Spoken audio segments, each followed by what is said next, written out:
fundamentalmente, o se han delineado 5 líneas de trabajo generales para poder coordinar las acciones a nivel nacional, que tiene que ver con la atención inmediata en situaciones de urgencias y emergencias, la psicología para todos, y esta pretende acercar los conocimientos y los servicios de la psicología a la población y a las comunidades que más los necesiten, de preferencia de manera solidaria y sin costo o con los costos mínimos.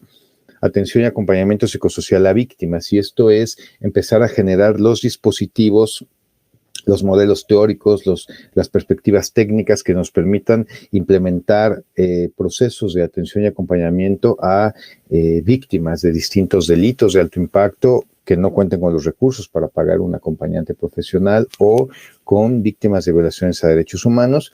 Otro elemento muy importante es la valoración forense, el impacto psicosocial a víctimas del delito y violaciones, para poder documentar y, en su caso, generar dictámenes que puedan ser útiles a las víctimas en procesos judiciales. Y un elemento fundamental desde el ejercicio de la psicología clínica, pues, es la supervisión de los casos. Actualmente en México hay 14 grupos locales, en San Luis Potosí, en Baja California, el Valle de Toluca, en Acapulco, en Puebla, en la Ciudad de México hay uno, ¿no? En Veracruz hay uno pequeño, en Chiapas, en Sonora, en Monterrey, ¿no? Distintos lugares del país, con distintos grados de desarrollo y de conformación, pero bueno, están haciendo ahí trabajo importante. Incluso también se van especializando los temas, ¿no? Por ejemplo, el grupo de San Luis, el grupo de Baja California, atiende fundamentalmente migrantes, por ejemplo, ¿no? El grupo de aquí de la Ciudad de México atendemos fundamentalmente, acompañamos a familiares de personas desaparecidas junto con el de Veracruz, y coordinamos las acciones nacionales, la instancia nacional, y brindamos justamente estos procesos de atención en situaciones de urgencias y emergencias.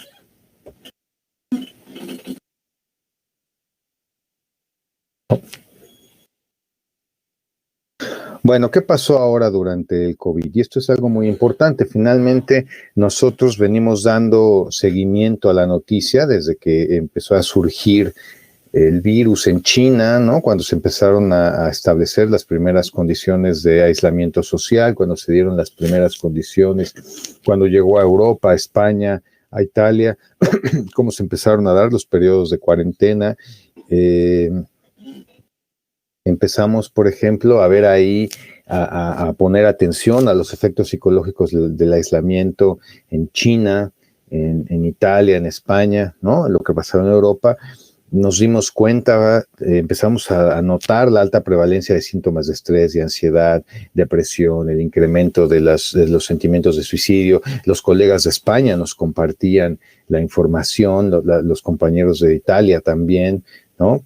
Cómo se fue dando un incremento en la violencia, en el consumo de sustancias, ¿no? Empezamos a vislumbrar la crisis económica, que si bien en México ya estábamos entrando en un proceso de crisis, visualizar la aceleración de este proceso, el incremento en el desempleo. Y entonces, bueno, a partir de ahí, todos estos impactos en la situación psicoemocional de la población, que regularmente se recargan también sobre las personas en una situación de mayor necesidad o con menos infraestructura o menos recursos, en una situación de mayor vulnerabilidad, es que nos dimos a la tarea de diseñar un dispositivo que pudiera ofrecer atención y apoyo psicoemocional a distancia de manera solidaria y gratuita, ¿no? Entonces, ¿cómo fue el diseño de este dispositivo? Bueno, primero lanzamos una convocatoria, fueron procesos en paralelo, ¿no? No fueron escalonados, sino fueron procesos en paralelo. Se diseña una convocatoria para convocar a psicólogos, psicólogas titulados.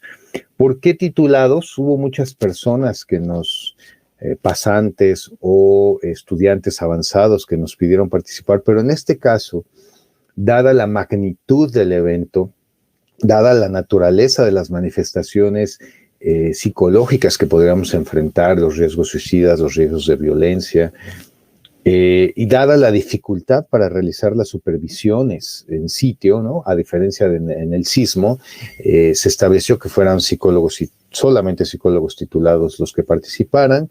Se realizó el diseño de un programa de capacitación sobre primeros auxilios psicológicos e intervención en crisis a distancia, esto es, los protocolos con que ya contábamos, los protocolos que nos compartieron desde España.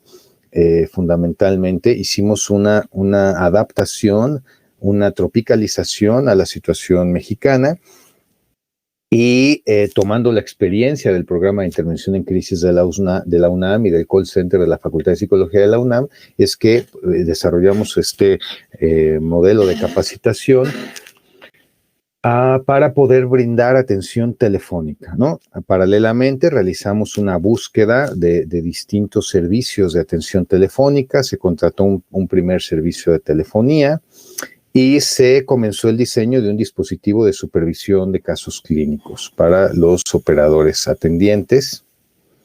Bueno, la primera etapa se lanza la convocatoria el 18 de marzo. Ahí tuvimos una respuesta de 666 personas que pretendían integrarse a la brigada, se verificaron los requisitos, sus documentos que estuvieran titulados. Paralelamente se elaboró el programa de capacitación. Se comenzó ya con la disponibilidad de los horarios de las personas que acreditaron, se comenzó con el diseño logístico de la brigada, se elaboraron los turnos, se conformaron los equipos de trabajo, se estableció un equipo de coordinación compuesto por 18 personas. Se establecieron quiénes son los responsables de los turnos para ir acompañando a nivel logístico y a nivel un poco técnico a los operadores, ¿no? Y se continuó con el diseño del dispositivo de supervisión, todo a distancia. Paralelamente a esto, se empezaron a abrir canales de colaboración interinstitucional, ¿no? Establecimos una alianza de colaboración con el Instituto Nacional de Psiquiatría, nos invitaron a formar parte del Consejo Nacional de Salud Mental, una investigadora, la doctora Silvia Cigales, que es investigadora de la Universidad de Colima, desarrolló un modelo de atención, angustia, miedo, ansiedad también, y se presentó una propuesta de trabajo, se respondió a una convocatoria lanzada por el CONACYT para los procesos de atención para la post-pandemia, ¿no? Todo esto de manera paralela. Actualmente, este curso de capacitación que se diseñó y luego se trabajó en colaboración con el Instituto Nacional de Psiquiatría, ya se impartió la semana pasada una primera generación en la plataforma del CONAPRED y ahorita está abierta la convocatoria para la coordinación de educación continua de la UNAM. Se está subiendo a esta plataforma de la UNAM.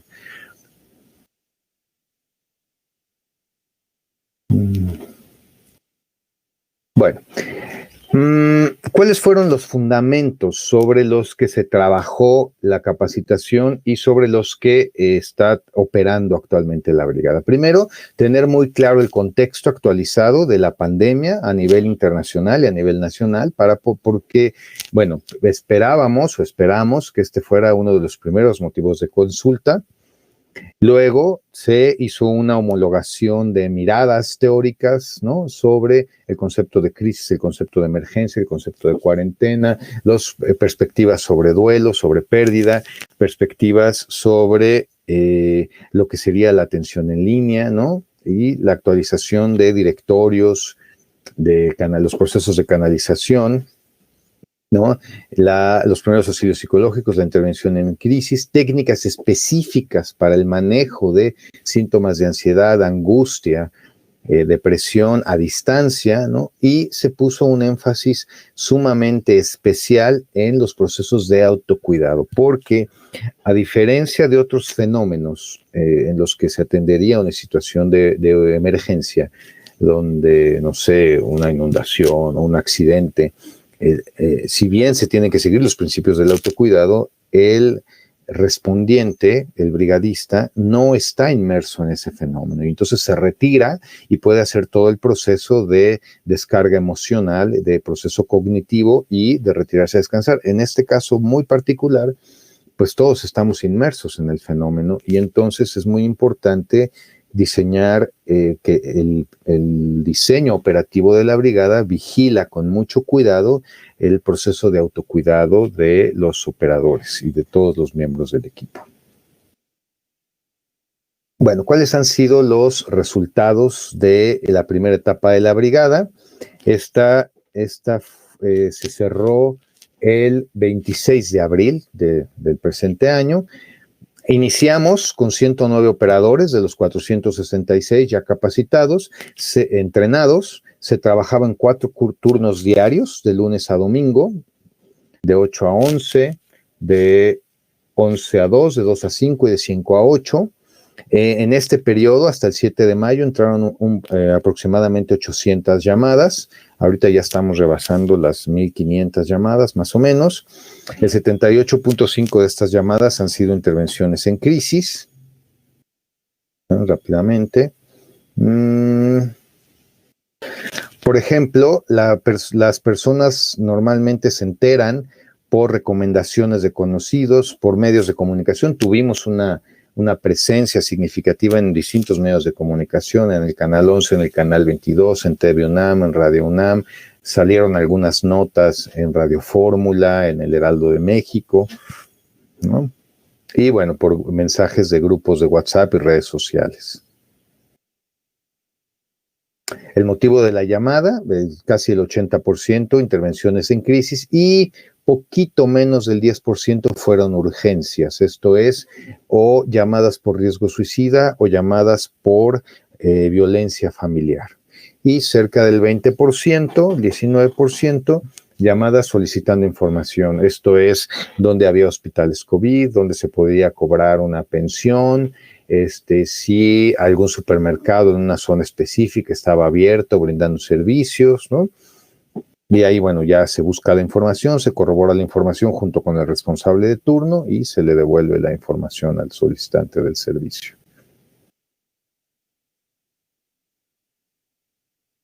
Fundamentalmente nos llaman mujeres, casi cerca del 30% hombres.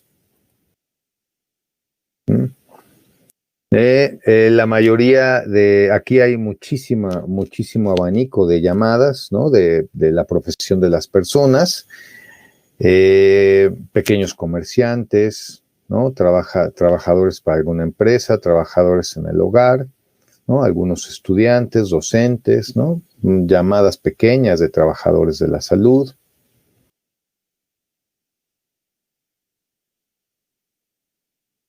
Otra vez, se corrobora, son mujeres. Aquí, ¿dónde se encuentran, no? El 82.4% de las personas que nos han llamado están en su casa, ¿no? O en casa de algún familiar, ¿no? Y hay un porcentaje de personas que se encuentran en la calle, ¿sí? O un muy pequeño número de personas que están en hospitales o en clínicas. ¿Cuál es la situación de salud? Casi el 91% sin síntomas, ¿no? Con algún porcentaje pequeño con síntomas de enfermedad respiratoria aguda, algún porcentaje sospecha que tiene síntomas de COVID, sospecha de síntomas de algún familiar o con diagnóstico de COVID, ¿no? Pero en un porcentaje pequeño. Y bueno, esto es interesante, ¿no? Fundamentalmente, ¿cuáles son los síntomas con los que nos llaman las personas? Angustia, ansiedad, estrés, ¿no? Con algún tipo de preocupación sobre el dinero, sobre la situación laboral, sobre la inseguridad, ¿no? Algunas personas nos llaman nada más para platicar. Nos recibimos llamadas de algún niño que nos llamaba para que le dijéramos a sus padres que lo dejaran salir a jugar al parque, por ejemplo, ¿no?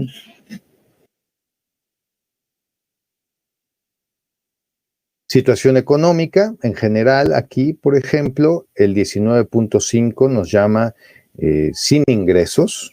Esto es un dato muy significativo que se correlaciona con los síntomas de ansiedad, de estrés. El 17.1 con ingresos suficientes, el 9.8 con serias dificultades económicas, el 12.2 no tienen problemas económicos, ¿no? y el 36.6% con ingresos suficientes para sus necesidades.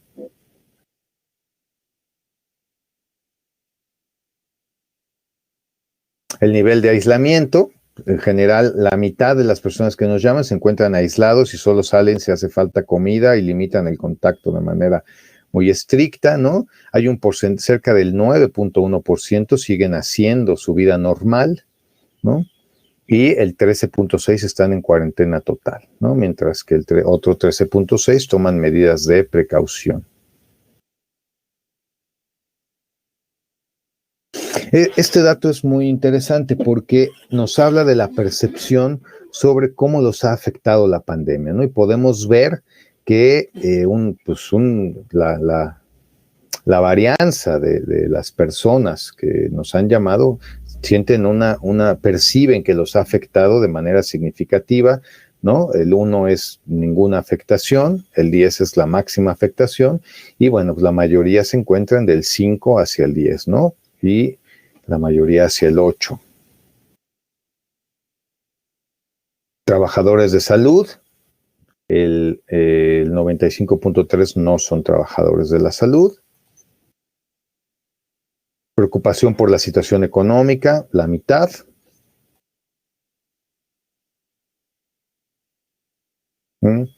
Las actividades cotidianas permanecen en casa en general, pueden permanecer en casa sin poner en riesgo sus ingresos. Un número importante tienen que salir forzosamente a trabajar, ya sea porque cumplen funciones esenciales o porque se dedican a las ventas, ¿no? O tienen que salir de su casa por algún otro motivo. La forma de traslado, el 57.6% transporte público, y este es un factor importante de síntomas de ansiedad, mientras que el 33.3% tienen vehículo propio.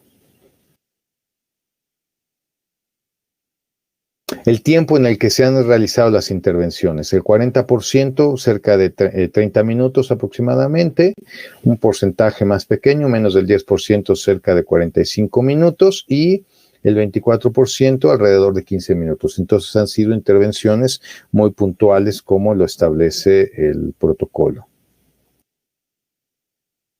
Los tipos de intervenciones, por ejemplo, orientación psicológica, el 30%, ¿no? Contención emocional por síntomas de angustia, de ansiedad, problemas económicos y laborales, o se han realizado canalizaciones a atenciones más especializadas, ya sea por riesgo suicida o ya sea por consumo de sustancias. Algo importante que omití mencionar es que dentro del Consejo Nacional de Salud Mental se estableció un protocolo de canalización y atención a las personas, y entonces ya se establecen enlaces específicos para poder hacer los procesos de canalización requeridos. Aquí, si las personas cuentan con redes de apoyo en caso de que se requiere de que haya una situación de urgencia más elevada, por ejemplo, entonces principalmente la familia, amigos, ¿no? Las personas hay quienes dicen son resilientes, ¿no? Que son valientes, pero sí fundamentalmente se puede observar que existe la presencia de una red social de apoyo, aunque también hay quien confía en la religión, ¿no? Bueno, ¿cuál es la situación actual de la brigada al viernes? Son los últimos datos que tengo, los datos del viernes. Ya estamos en la segunda etapa a partir del 11 de mayo y estamos visualizando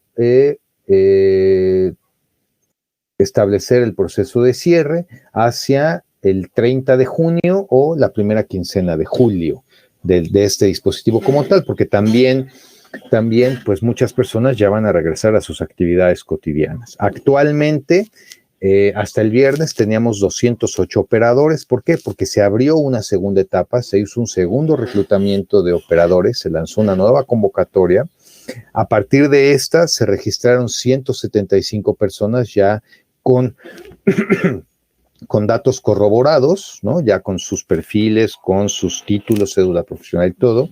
Se incorporaron, se estableció un enlace con el Centro de Atención Ciudadana del Estado de México.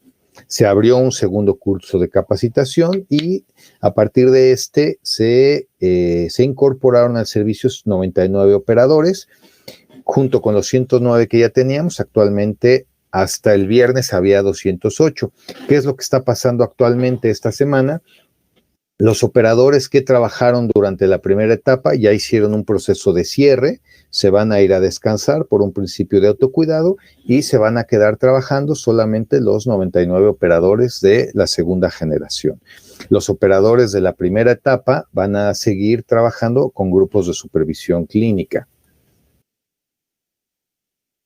Actualmente, estos son los datos estadísticos hasta el viernes. El 71.3% siguen siendo mujeres, el 53% llaman de la Ciudad de México, el 25% del Estado de México, el 44.8% tienen estudios de licenciatura. En general, el 88.6% llama por situaciones de crisis, menos del 10% por situaciones de urgencia. ¿Cuáles son los motivos de las llamadas? Por familiares contagiados o fallecimientos de familiares. Aquí ha habido un cambio fundamentalmente porque ya a partir de la etapa 3 de contagios y a partir del incremento de la mortalidad de personas, pues sí se han empezado a manifestar atenciones por pacientes que están internados hospitalariamente o porque fallecieron. Entonces, procesos de manejo de duelo. Adolescentes con estrés y conflictos familiares por el uso de los espacios, por el uso de la tecnología, por el estrés, por el confinamiento, ¿no? Insomnio y alteraciones de los hábitos alimenticios. Y esto es algo muy interesante. Nos hemos dado cuenta que un número significativo de personas tenían un locus o tienen un locus de control externo. Y entonces, al alterarse las dinámicas cotidianas de la vida que nos obligaban a levantarnos, bañarnos, salir a trabajar, estar en un espacio físico de trabajo, el distanciamiento social y la cuarentena obligarnos a reestructurar todas nuestras rutinas, muchas personas ven alterados sus procesos de sueño y de consumo alimenticio, ¿no? Depresión por el aislamiento, un número importante de personas también se han empezado a sentir deprimidas por el distanciamiento social y conflictos de pareja que si bien muchos de estos ya estaban, se han visto recrudecidos. Paralelamente a esto, realizamos algunas acciones de psicoeducación y para brindar información a la sociedad, a la comunidad. Una de las primeras que realizamos fue a partir del grupo local de Toluca, realizaron un protocolo, un diagrama de flujo para establecer si era necesario, si existía la posibilidad de tener un diagnóstico de COVID y si era necesario asistir a un hospital, ¿no? Todo esto se difundió en redes sociales, en los medios de Psicólogos Sin Fronteras y el Centro de Intervención en Crisis de la UNAM, ¿no? También se hizo una campaña de psicoeducación para explicar lo que es una cuarentena, cómo prevenir el posible contagio, ¿no? Maneras de prevención, y se empezó a hacer una actualización del protocolo Helper. El protocolo Helper es un pequeño protocolo en el que se le enseña a las personas cómo manejar la ansiedad y fue desarrollado por el grupo local de Puebla durante el sismo y ahora se actualizó para poder trabajar durante la pandemia, ¿no? Hablar, evitar, llamar, prevenir y respirar. Se lanzó la iniciativa Encuentro, que lo que pretendía lo que pretende es que fortalezcamos los vínculos interpersonales a partir de adoptar a alguien que sabemos que puede estar solo, que puede estar aislado, que le puede estar costando trabajo el aislamiento. Se trata de generar conciencia sobre el fortalecimiento del estilo de vida saludable primero y poder fortalecer los vínculos interpersonales utilizando las tecnologías, desde el teléfono hasta las videollamadas, y también se incluyó nuevamente el protocolo Helper. Bueno, ¿cuáles son las lecciones que hemos aprendido hasta la fecha de este dispositivo? Primero, hay una grandísima disposición del gremio psicológico para brindar servicios de atención a salud mental entrenado, altísimos niveles de entrenamiento, ¿no? Siguiendo los más altos lineamientos éticos. Aquí lo que hicimos fue homologar miradas, homologar discursos para poder tener una visión común, pero hay personal sumamente entrenado. La siguiente es que había un olvido muy significativo de la salud mental, ¿no? Nosotros como sociedad nos hemos olvidado de nuestra propia salud mental, o el mismo sistema y la misma dinámica de vida no nos llevaba a mirarla, ¿no? No éramos, y los psicólogos no éramos considerados como personal de salud, hasta que entramos a una situación donde se presentan síntomas significativos de salud por una situación, de salud mental por una situación de pandemia, ¿no? A partir del trabajo en red que se implementa, coordinando los equipos locales, coordinando la red de operadores y formando parte del Consejo Nacional de Salud Mental, estableciendo trabajo con psiquiatras, con distintas instituciones, ¿no? Se ha logrado fortalecer de manera muy significativa los procesos institucionales e interinstitucionales para brindar atención, se han agilizado los procesos de canalización, se habilitaron líneas específicas para la atención psiquiátrica en el Fray Bernardino Álvarez, por ejemplo, para la atención a los niños en el Juan N. Navarro. CONADIC prestó toda su red telefónica de la línea de la vida para establecer enlaces, ¿no? O sea, se generó un trabajo en red muy grande a partir de la situación de pandemia, y esto ha sido posible solo a partir del trabajo cooperativo y de integrar a nuestra práctica las nuevas tecnologías. Hemos tenido que poder establecer procesos de negociación, procesos de diálogo, para poder conciliar distintas formas de mirar y de conceptuar la salud mental, tanto al exterior como al interior de las organizaciones, ¿no? Es fundamental y relevante que retomemos el enfoque preventivo sobre la salud mental. Es fundamental para que el día de mañana, cuando enfrentemos otra situación similar, porque la vamos a enfrentar, tengamos como sociedad, como población, los conocimientos suficientes para prevenir, para afrontar una situación como esta, y para que no haya una exacerbación tal de los síntomas de ansiedad y de angustia, ¿no? La pandemia y la distancia social pues han puesto en el centro del discurso nuestro tema. Hemos aparecido en 2 ocasiones, ¿no? En la conferencia de las 7 de la noche, resaltando la relevancia de la salud mental y la importancia que esto tiene para la vida cotidiana. Entonces, ¿cómo vamos a incorporar esta perspectiva de prevención a nuestra cotidianeidad? ¿Y cómo vamos a incorporar la perspectiva del autocuidado y la salud mental en esta nueva normalidad que estamos enfrentando?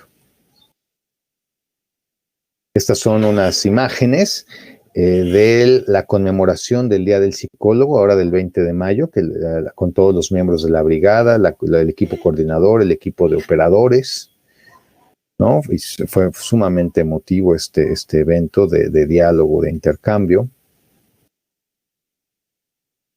Y bueno, ya para cerrar, pues yo sí quisiera reflexionar, ¿no?